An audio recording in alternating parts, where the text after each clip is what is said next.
শুনি নাই বলেন কথা ঠিক না? পৃথিবীর জমিনে মাটির মধ্যে থেকে বিভিন্ন গাছগুলোর জমিনের ভিতরে যেমন থেকে থেকে থেকে থেকে উঠে যায়, কিন্তু কোনদিন শুনি নাই মাটি ফেটে একটা মানুষ পৃথিবীর জমিন থেকে পৃথিবীর জমিনের ভিতরে মাটি ফেটে মানুষ উঠে গেছে। এটা খবর পৃথিবীর জমিনে কোথাও যেমন নাই। আমরা জানি পৃথিবীর জমিনে বর্তমান 1.8 কোটি মানুষ। আমরা একটা কথা জানি, সব মানুষগুলি পৃথিবীর জমিনে আমরা মায়ের পেটের ভিতরে থেকে জন্মগ্রহণ করেছি। বলেন সুবহানাল্লাহ। আল্লাহ রাব্বুল আলামিন বলেন, আমি আল্লাহ বলি মহান সত্তা, বলি মহান আল্লাহ, আমি তোমাদেরকে বের করেছি মায়ের পেটের মধ্যে থেকে। তবে তোমরা জেনে রাখো, আমার কুদরতটা নজর করে দেখো, আমার পাওয়ারটা তোমরা দেখো। আমি আল্লাহ রাব্বুল আলামিন তোমাদেরকে মায়ের পেটের ভিতরে রেখে দিয়েছিলাম, এমন করে রেখে দিলাম আমি আল্লাহ। তোমরা মনে মনে মনে মনে মনে মনে যদি ভেবে নাও মায়ের পেটে ছিলাম, কে সংরক্ষণ দিয়েছে? আল্লাহ রাব্বুল আলামিন বলেন, তোমার মায়ের পেটের ভিতরে আমি আল্লাহ তাআলা সংরক্ষণ দিয়ে তোমার মায়ের পেটের ভিতরে তোমার জন্য আমি আল্লাহ খাদ্যের ব্যবস্থা করে দিয়েছিলাম। একবার জোরে সুবহানাল্লাহ বলেন। মায়ের পেটের ভিতরে আমাদের খাদ্য কে দিয়েছিল? কে দিয়েছিল? আল্লাহ। আল্লাহ বলেন, কেমন করে দিলাম আমি আল্লাহ? তুমি নজর করে দেখো পৃথিবীর দার্শনিক বৈজ্ঞানিক বড় বড় জ্ঞানীর দলেরা, তোমরা নজর করে দেখো, তোমরা যখন তোমার মায়ের পেটের ভিতরে ছিলে, তোমার মায়ের নারীটা তোমার নারীর সঙ্গে এমন করে আমি আল্লাহ জয়েন করে দিয়েছিলাম, এমন করে একটা নারী বানিয়ে দিয়েছিলাম। পৃথিবীর জমিনের ভিতরে তোমার মা যদি খাইতো কোনো খাদ্য, ওই তোমার মায়ের খাদ্যটা তোমার মায়ের পেটের ভিতরে তোমার জন্য সেটা খাদ্যে পরিণত হয়ে যেত। সুবহানাল্লাহ। যতদিন মার পেটের ভিতরে ছিলাম পৃথিবীর জমিনে 1 মাস 2 মাস 3 মাস 4 মাস 5 মাস 6 মাস 7 মাস 8 মাস 9 মাস 10 মাস 10 দিন পর্যন্ত পৃথিবীর জমিনে মার পেটের ভিতরে ছিলাম। একটা দিনও হাতটা তুলে মুখের ভিতরে কোনোদিন খাদ্য খাই নাই।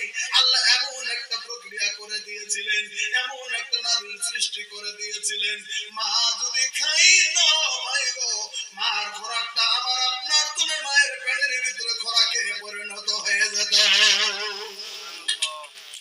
আল্লাহ রাব্বুল আলামিন ব্যবস্থা করেছিলেন। এই ব্যবস্থাটা কে করেছেন? যারা বলেন কে করেছেন? আল্লাহ। এই দেখেন তো, এখানে এক পূজার মতো কিবা জিনিস আনতে পারেন না, কে এখানে দেওয়ার জন্য আসলে নিচা হয়ে গেছে, আমার জন্য কষ্ট হচ্ছে, এরকম দেখতে হচ্ছে। একটা জিনিস নিয়ে আসতে কিছু না, স্পিকারটা ঠিক আছে, খালি একটা উষা জিনিস, একটা বালিশ হোক, নাহলে একটা ফিরা হোক, এরকম নিয়ে আসুন। এটা থাকবে না, থাকবে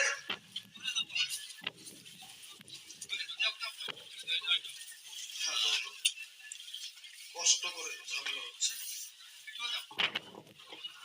হয়ে যাবে।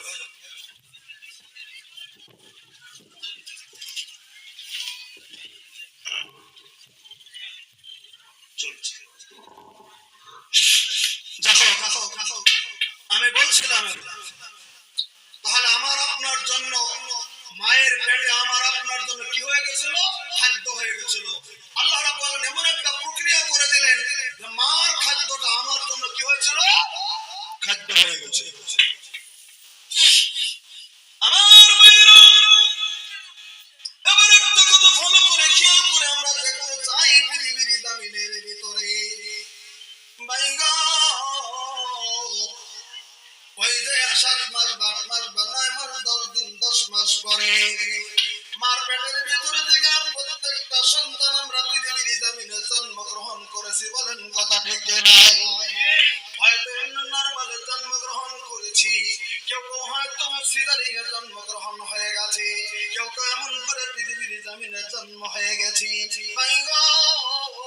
এবার একটা কথা আপনাদের কাছে প্রশ্ন করে নিতে চাবো, আমি আপনি যখন জন্মগ্রহণ করলাম ওই জায়গার ভিতরে দাইমা ছিল, দাইমা না থাকলে ডাক্তারখানার নার্স ছিল, নার্স না থাকলে ডাক্তার ছিল। মার পেটের ভিতরে দিকে যখন প্রকাশমান হয়ে গেলাম, এবার মার সঙ্গে কারণ নারীটা এবার ডাক্তার বা নার্স বা দাইমা অবশ্যই পৃথিবীর জমিনের ভিতরে চিহ্ন করে দিয়েছে, কেটে দিয়েছে, ব্লেড দিয়ে কেটে দিক, আর চাকু দিয়ে কেটে দিক, আর তামিল কেসি দিয়ে কেটে দিক, বাঁশের নেল দিয়ে কেটে দিক, তবে কেটে দিয়েছে। আমার নারীটা গৃহ মেরে দিল, এবার মা আলাদা হয়ে গেল। এবার আমি পৃথিবীর জমিনের ভিতরে আমার নারীটা নাভি রূপে পরিণত হতে শুরু হয়ে গেল। এবার একটা প্রশ্ন আপনাদের কাছে, এবার নারী যখন ছিন্ন হয়ে গেল, এবার নতুন করে মাকে যদি বিভিন্ন রকমের দামি দামি দামি দামি দামি দামি খাবার যদি মাকে খাওয়াই, ভাই গো, এবার কি নতুন করে আমার পেটটা পৃথিবীর জমিনে ভরবে নাকি বলেন? কেন? নারী আলাদা হয়ে গেছে, আর পেট ভরবে না। আল্লাহ রাব্বুল আলামিন বললেন, পৃথিবীর মানুষেরা, এবার তুমি খেয়াল করে দেখো আমার নেমতের কথা। তুমি যখন 9 মাসে 10 মাসে তোমার মার পেটের ভেতরে পৃথিবীর জমিনের ভিতরে তুমি বেরিয়ে যাবে, তুমি কি মনে মনে ভেবেছ তোমার নারীটা পৃথিবীতে ছিন্ন হয়ে গেল? এবার তোমার মা খেলে তোমার পেটটা পৃথিবীর জমিনের ভিতরে ভরবে না।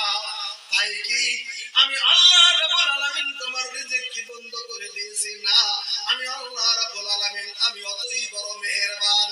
তুমি নজর করে দেখো, তুমি যখন পৃথিবীর জমিনের ভিতরে তুমি জন্মগ্রহণ করেছো, মার পেট থেকে যখন তুমি বেরিয়ে গেছো, এবার তুমি পৃথিবীতে যাওয়ার আগে আমি আল্লাহ আমার রহমতের জানাতে তোমার মায়ের বুকের ভিতরে তোমার আধারের ব্যবস্থা করে দিয়েছি।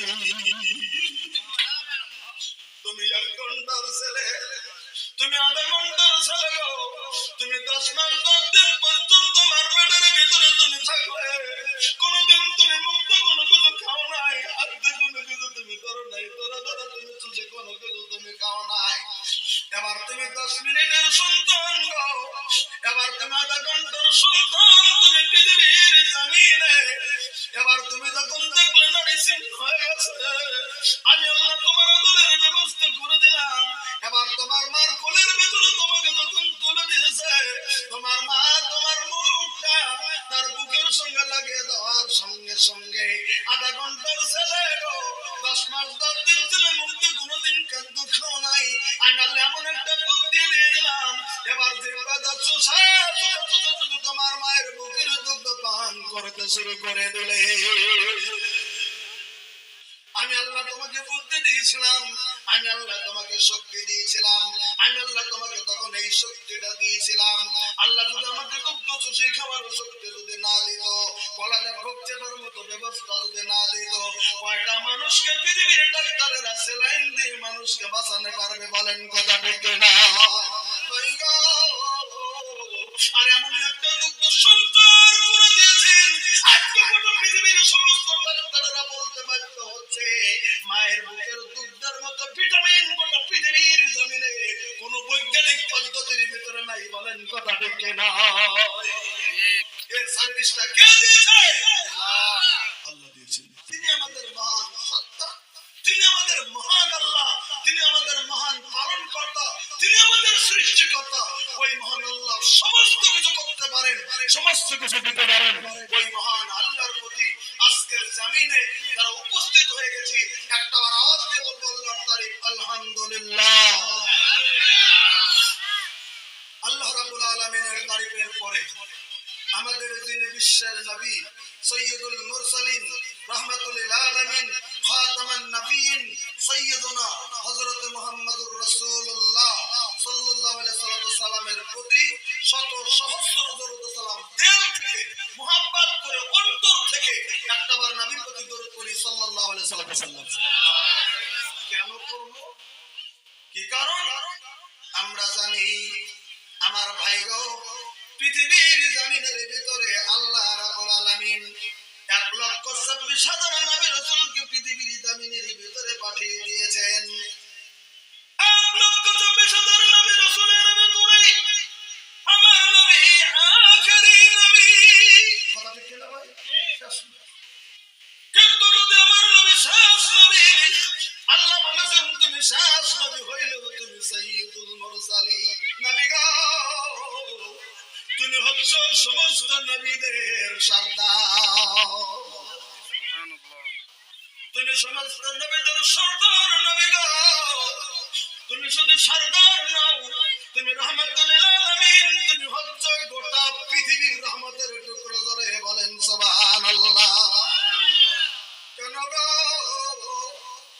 উনি রহমতের টুকরো কেন পৃথিবীর জমিনে আমার নবী কেন সমস্ত নবীদের সরদার আমরা কেন নবীকে আজকে ভালোবাসতে দরকার আমি একটা হাদিস বুখারী শরীফ থেকে আপনাদেরকে অথেন্টিক ভাবে আলোচনা এগিয়ে নিয়ে যাব আমাদের নবীকে কেন আমাদের ইজ্জত দেওয়া পৃথিবীর জমিনের ভিতরে দরকার আমাদের নবী পৃথিবীর জমিনের ভিতরে কেমন নবী আমার ভাইরা আল্লাহ রাব্বুল আলামিনের নবী বললেন লিকুল্লি নবীন দাওয়াতুন মুস্তাজাবা হাদিস বুখারী আল্লাহ রাব্বুল আলামিনের নবী বলেন হযরত আদম আলাইহিস সালাম থেকে শুরু করে নিয়ে আখিরি নবী পর্যন্ত যত নবী রাসূলকে আল্লাহ রাব্বুল আলামিন পাঠিয়ে দিয়েছিলেন পৃথিবীর জমিনে আল্লাহ তাআলা যখন পাঠিয়ে দিয়েছেন সমস্ত নবীদের জন্য সব সময় জীবনে তো কবুলিয়াতের সময় তো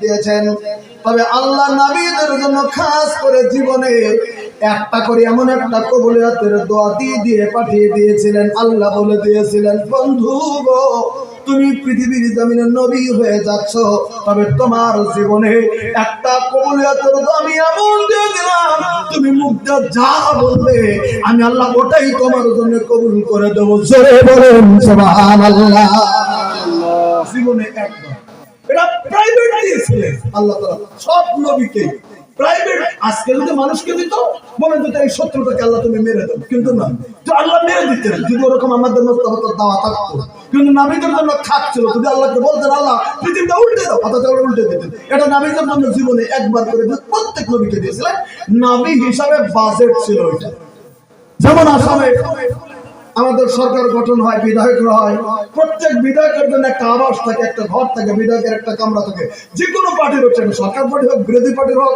অন্য পার্টির হোক রাজনৈতিক পার্টি হোক একদম নির্দলীয় হোক তবে যখন ইলেকটেড হয়ে জিতে যাবে তার জন্য অন্তত একটা রুম থাকবে এমএলএ বিধায়কের একটা রুম সে পাবে বলেন কথা ঠিক কি নয় ওরকম বাজেটের প্রত্যেকটা নবীর জন্য একটা করে খাস দোয়া কবুলিয়তের দোয়া আল্লাহ দিয়ে পৃথিবীতে পাঠিয়ে দিয়েছিলেন এবার নবী বলেন ফাতাআজ্জালা কুল্লু নবিয়্যিন দাওয়াতাহু কথাটা ক্লিয়ার হয়ে যাবে আল্লাহ রাব্বুল আলামিনের নবী বলেন হযরত আদম আলাইহিস সালাম থেকে শুরু করে নিয়ে কিসারুল্লাহ পর্যন্ত 1,93,999 জন নবী তাদের জীবনের কবুলিয়াতের দোয়াটা পৃথিবীর জমিনের ভিতর আল্লাহর কাছে তারা চেয়ে নিয়ে গেছে তাদের জীবনে যখন দরকার পড়েছে পৃথিবীর জমিনের ভিতরে তারা আছে সবাই তার কবুলিয়াতের গোটা পৃথিবীতে আল্লাহ রাব্বুল আলামিনের কাছ থেকে আদায় নিয়ে গেছে কিন্তু আমি আখেরি নবী গো আমি পৃথিবীর জমিনের ভিতরে নবী বললেন ওয়াইন্নি ইত্তাবাতু দাওয়াতি শাফাআতুল উম্মতি ইয়াউমাল কিয়ামা বুখারীর হাদিসটা যদি নিজেরা পড়েন চোখের পানি বেরিয়ে যাবে তাফসীর পড়লে আল্লাহ রাব্বুল আলামিনের নবী বললেন সাহাবীরা শুনো নাও আমি নবী তোমাদেরকে জানিয়ে দিলাম আমি আখেরি নবী আমি উহুদের ময়দানে দন্দন মোবারক শহীদ করে দিয়েছি কিন্তু আমি পৃথিবীর জমিনের ভিতরে কবুলিয়াতের দোয়াটা চাই না আমি আখেরি নবী বিপদে পড়ে যাবে আমার কোটি কোটি উম্মত যদি আসরে ময়দানে দাঁড়িয়ে যাবে আমি নবী সেদিন আমার উম্মতের কথা মনে করে গো এই পৃথিবীর জমিনে আমি আমার বাজেটের দোয়াটা আমি ছেড়ে দিয়ে গেলাম জোরে সুবহানাল্লাহ বলে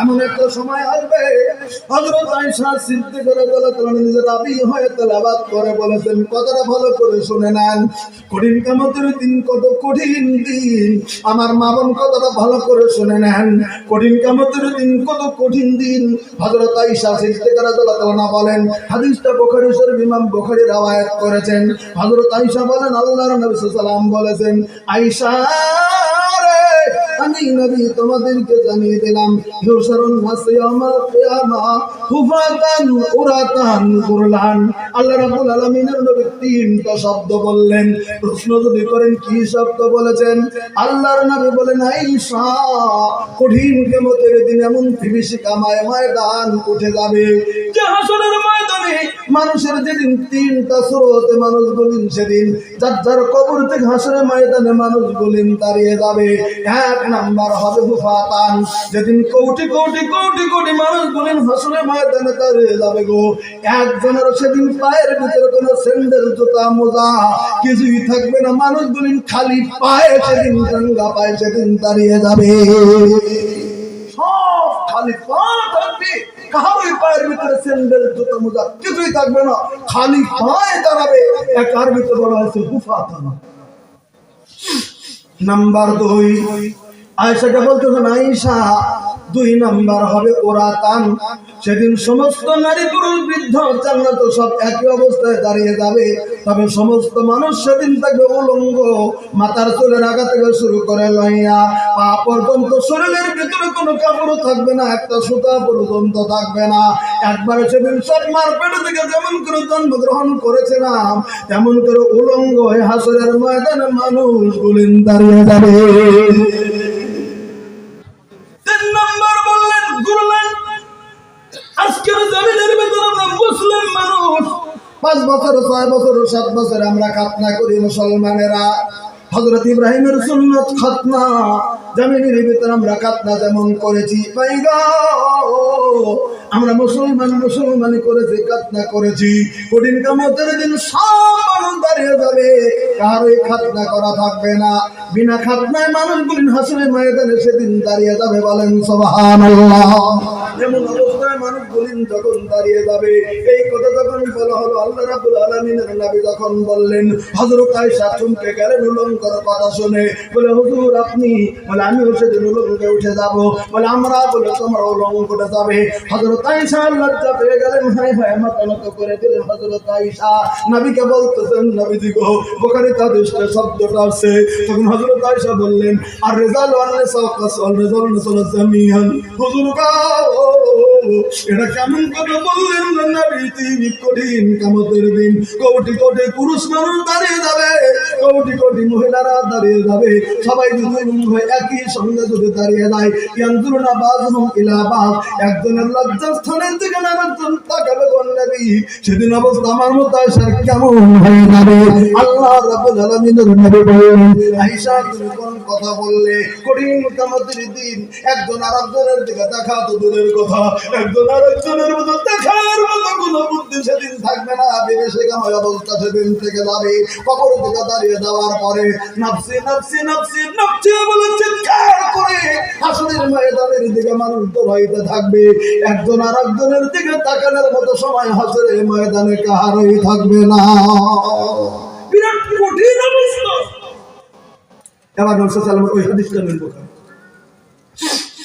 আল্লাহ রাব্বুল আলামিনের নবী বলেন ওই কঠিন অবস্থায় আমি আখেরি নবী সেদিন সমস্ত হযরত আদম থেকে নিয়ে কিয়ামতের দিন পর্যন্ত যত মানুষ পৃথিবীর জমিনের ভিতরে আছে, কিয়ামতের দিন পর্যন্ত সমস্ত মানুষের মুখে একটা শব্দ থাকবে নফসি নফসি নফসি নফসি নফসি, যেটা বুখারীতে 2য় খণ্ডে হাদিসটি আছে শাফায়াতের বাবে, নবী বলেন সবাই বলবে নফসি, হযরত আদম আলাইহিস সালাম বলবে নফসি, ইব্রাহিম খলিলুল্লাহ বলবে নফসি, মুসা কালিমুল বলবে নফসি নফসি, ঈসা রুহুল্লাহ বলবে নফসি নফসি, সমস্ত নবী রাসূল নফসি নফসি বলবেন, একটাই মানুষ শুধু নফসি বলবেন না, তিনি আমাদের আখেরি নবী হযরত মুহাম্মদুর রাসূলুল্লাহ সাল্লাল্লাহু আলাইহি ওয়াসাল্লাম, তেনার মুখে কোনো নফসি থাকবে না, তিনি বলবেন আমি সেদিন বলবো ইয়া উম্মতি ইয়া উম্মতি, মাবুদ গো আমার গুনাহগার উম্মতকে তুমি রেহাই দাও, আমার গুনাহগার উম্মতের কথা আমি বলছি, আমার উম্মতকে তুমি রেহাই দিয়ে দাও, আমার উম্মতকে তুমি বাঁচিয়ে দাও, আমার উম্মতকে তুমি বাঁচিয়ে দাও, একটাই মাত্র হাসরের ময়দানে মানুষের মুখে থাকবে উম্মতি, তিনি হচ্ছেন আমাদের নবী সাইয়্যিদুল মুরসালিন, বলেন সুবহানাল্লাহ। উম্মত উম্মত বলে ক্ষান্ত থাকবেন না নবী, তাহলে কি করবেন? ক্ষান্ত থাকবেন না কি করবেন?